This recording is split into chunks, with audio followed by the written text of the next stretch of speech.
یہ جو زندگی کی کتاب ہے، یہ جو زندگی کی کتاب ہے، یہ کتاب بھی کیا کتاب ہے۔ کہیں ایک حسین سا خواب ہے، کہیں جان لیوا عذاب ہے۔ یہ جو زندگی کی کتاب ہے۔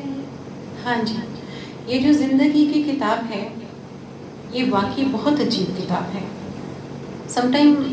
شاعر جو ہوتے ہیں وہ بہت لمبی بات کو بہت چھوٹے سے پیرائے میں بہت خوبصورتی سے بیان کر دیتے ہیں، اور یہ زندگی کی جو کتاب ہے، ظاہر ہے اس کے اوپر جتنی بھی تحریر ہے وہ قدرت کی طرف سے ہے۔ جیسے کہ ہمارے دین میں فرمایا گیا ہے کہ جب انسان پیدا ہوتا ہے تو اس کی تقدیر اس کے ہاتھ میں دے کر بھیجی جاتی ہے۔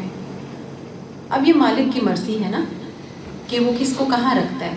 وہ جہاں جس کو بہتر سمجھتا ہے وہاں رکھتا ہے۔ ہمارے پاس کوئی حق اعتراض نہیں ہے۔ اگر ہمارے پاس کوئی حق یا کوئی اختیار ہے تو وہ صرف یہ ہے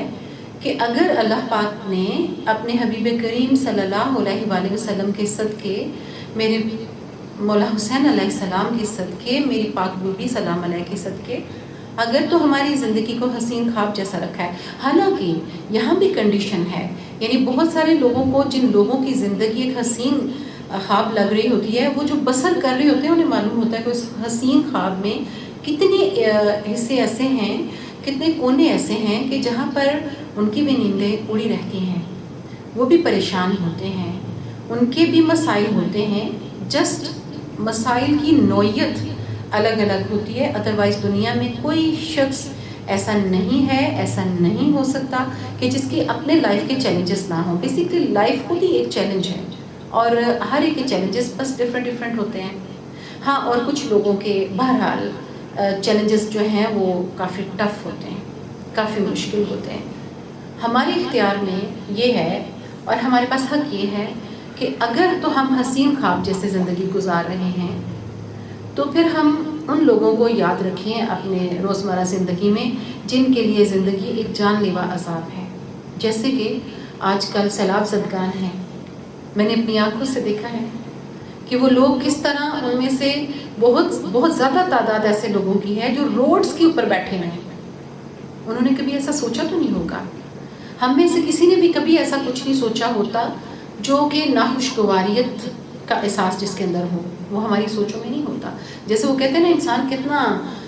کم عقل ہے، کتنا بے وقوف ہے کہ اس نے اپنی لائف کی جو پلاننگ سیٹ کی ہوتی ہے اس میں کہیں بھی اپنی موت کا نہیں اس نے سوچا ہوتا، حالانکہ وہ سب سے زیادہ کہہ لیں کہ پاسبل چیز ہوتی ہے،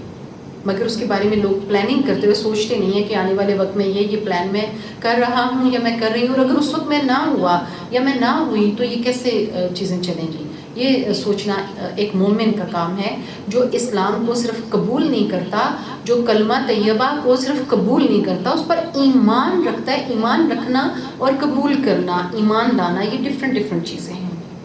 یعنی جب ہم کسی کو قبول کرتے ہیں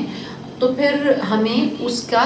تابع ہونا ہوتا ہے۔ یہ جو اتباع ہے، یہ جو تابع ہونا ہے، اصل ایمان یہ ہے۔ صرف یہ مان لینا کہ ہاں جی اللہ ایک ہے، اتنا کافی نہیں ہے۔ وہ جو ایک اللہ ہے پھر اس کی بھی تو ماننی ہے۔ تو وہ کہتا ہے کہ جب اپنا پیٹ بھرو تو اس میں سے کچھ حصہ کسی بھوکے کے لیے رکھو، جب خود پیو تو کچھ پیاسے کے لیے بھی رکھو، جب اپنے لیے کچھ خریدو تو کسی اس شخص کے لیے بھی خریدو جو نہیں خرید سکتا۔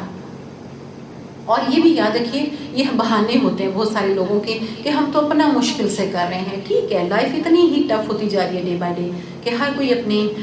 لائف کو ڈریگ کر رہا ہے، اور کافی جو کہنے کہ پرابلمس ہیں لائف میں۔ بٹ ایون دو ایک آدمی غریب بھی ہے نا، تو اگر اس کے پاس ایک روٹی ہے تو اس میں سے بھی وہ ایثار کر سکتا ہے، آدھی روٹی کسی کو دے سکتا ہے۔ نیکی وہ ہے کہ ہمارے پاس جو ایکسٹرا ہے وہ ہم کسی دوسرے کے لیے ڈونیٹ کریں، اور ایثار یہ ہے کہ اپنے حصے میں سے کچھ کم کر کے کسی اور کے لیے کریں، اور وہ جو ہم اپنے حصے میں سے جو ہے نا وہ کرٹیل کر کے کٹ ڈاؤن کر کے کسی دوسرے کے لیے زندگی آسان بنانے کی کوشش کریں گے، وہ اصل میں ہم اللہ کو ادھار دیں گے جو ہمیں روز محشر، جو ہمیں آخرت میں واپس ملے گا۔ اور کوئی پاسبل ہے، میں تو ہمیشہ کچھ بھی اللہ مجھے توفیق دے اچھا کرنے کی، تو میں اللہ سے اپنی ذات کے لیے صرف ایک آسانی مانگتی ہوں کہ یا اللہ وقت نزاع آسانی فرمانا، جان کنی کے عذاب سے بچانا،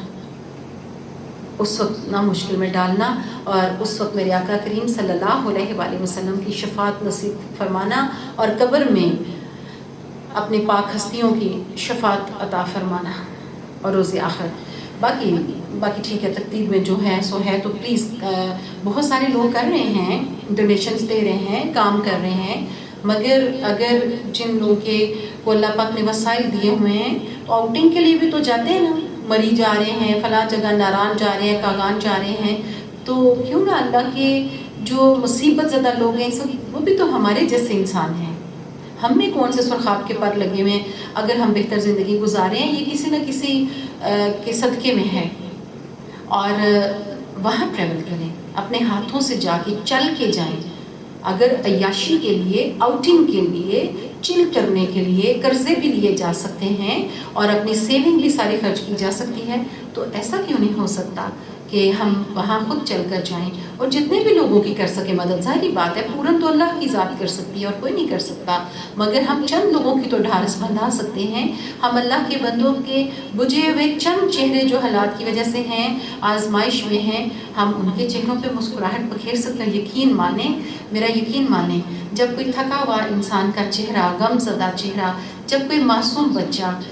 جب زندگی سے مایوس ہوا ہوتا ہے، اور جب آپ اس کے کسی کام آتے ہیں، اس کو ڈھارس دیتے ہیں، اس کو گلے لگا کے کہتے ہیں آئی لو یو بیٹا،